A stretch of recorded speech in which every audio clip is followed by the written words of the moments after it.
Өте дәмді Орео торттын жасаймыз, кеттік.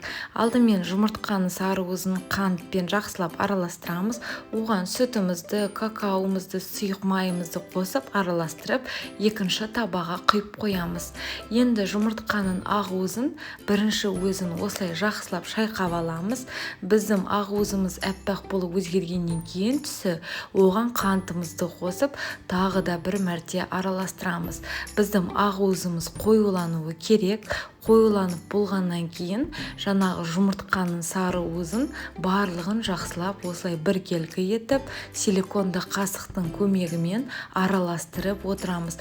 Бір бағытта араластырып отыруымыз керек, өйткені әртүрлі бағытта араластырсақ, бізді массамыз басылып қалуы ықтимал.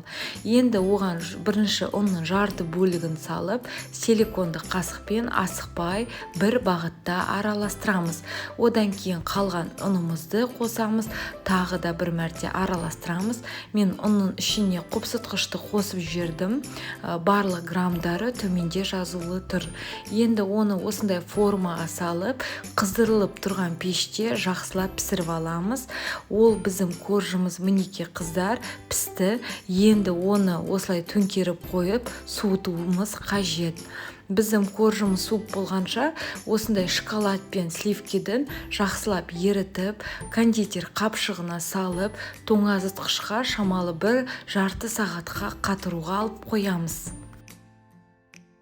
Бұл ганашты біз қазір кремді жинаған кезде араларына пайдаланатын боламыз. Біздің бисквитіміз суығаннан кейін дәл видеодағыдай әдемілетіп 3 бөлікке бөлуіміз қажет. Бірақ та бөлмес бұрын қыздар бірінші корждарымызды, бисквитімізді жақсылап суытып аламыз.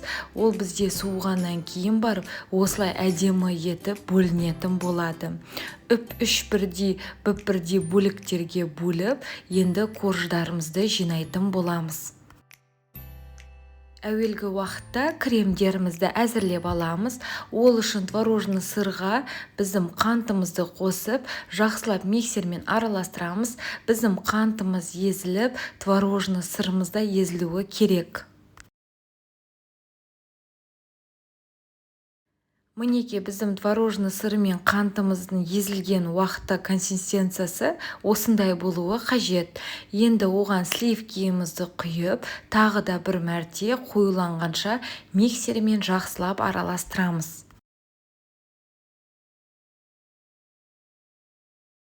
Қарап отыру қажет, өйткені қатты қоюдың болғанда қажеті жоқ. Мінеке қоюлығы дәл видеодағыдай осындай болуы қажет. Енді оған ұнтақтап туралған Орео печеньеларын әдемілетіп салып араластыратын боламыз. Орео печеньелар мен кремді жақсылатып осындай силиконды қасықпен араластырамыз. Креміміз дайын, коржымыз суыды, енді жинаймыз. Ол үшін бірінші коржға осындай сүтпен әдемілетіп жақсылап пропитка жасап аламыз. Корждың барлығына жағып шығамыз. Шамамен менде әр коржға 3-4 қасық кремнен кетті. Кремімізді жағып, жан-жағына біркелкі етіп видеодағыдай жағып шығамыз. Осылай жағып болғаннан кейін жаңағы қыздар шоколадты ганашымыз бар ғой, кондитер қапшығына салған.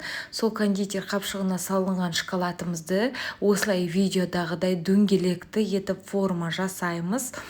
Сол себепті сізде осындай шығарған кезде тез шығу үшін шоколадты ганашымыз қатты қылып қатырмағандарыңыз дұрыс.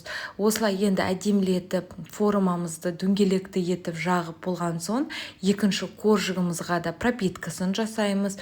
3-4 қасықтан кремімізді жағамыз, жан-жағына біркелкі етіп жағып, Орео печеньеларын кремнің үстіне әдемілетіп қойып шығамыз. Барлығын біркелкі етіп қойып болғаннан кейін үшінші коржымызды салып, қалған кремдеріміздің барлығын жан-жағына әдемілетіп біркелкі етіп жағамыз. Енді шоколадты ганашымызды осылай Орео тортымыздың үстіне құйып, әдемілеп, жан-жағына әдемілетіп, дәл видеодағыдай жағып шығамыз. Әртүрлі қылып әсемдесеңіздер болады. Мен осындай Орео печеньеларымен және де қалған кремдермен әсемдедім. Ас болсын.